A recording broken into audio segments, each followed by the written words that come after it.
President Trump took a new shot at fake news CNN on Sunday after anchor Jake Tapper suddenly ended an ultra-tense interview with White House policy advisor and Trump loyalist Stephen Miller. Jake Tapper of fake news CNN just got destroyed in his interview with Stephen Miller of the Trump administration. "Watch the hatred and unfairness of this CNN flunky," Trump tweeted.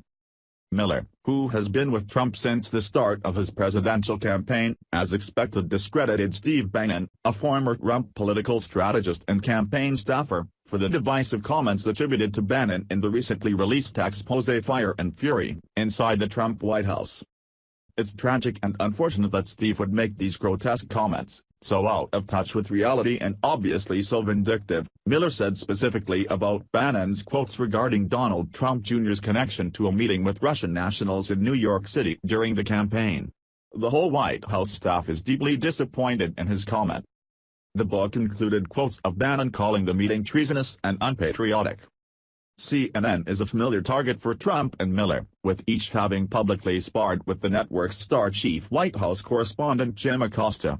Trump frequently says the cable TV network puts out fake news. Miller, an architect of Trump's immigration policy, pointed out Sunday that Bannon wasn't even on the campaign when the June 2016 meeting occurred, then continued to discredit Bannon, author Michael Wolff and his book.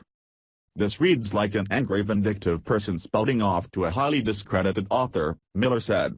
"A garbage author and a garbage book." Bannon later Sunday suggested his criticism of Trump Jr. was in fact about former Trump campaign manager Paul Manafort and said he regretted not correcting the record earlier, considering how copies of the book were circulating last week. Miller on CNN then backed Trump's comments Saturday that he was a political genius, despite Wolff's book suggesting the president was intellectually and emotionally unfit to run the country. The interview then essentially turned into Miller and Tapper talking over each other, after Tapper said about Trump, "I'm sure he's watching, and he's happy you said that." Miller attempted to continue talking about matters that concerned him, while Tapper tried to talk about his issues, then ended the interview. "This is my show, and I don't want to do that," Tapper said. "I've wasted enough of my viewers' time." Tapper later tweeted out a video showing him cracking open a can of Colt 45 beer on a Comedy Central show, while thanking his fans.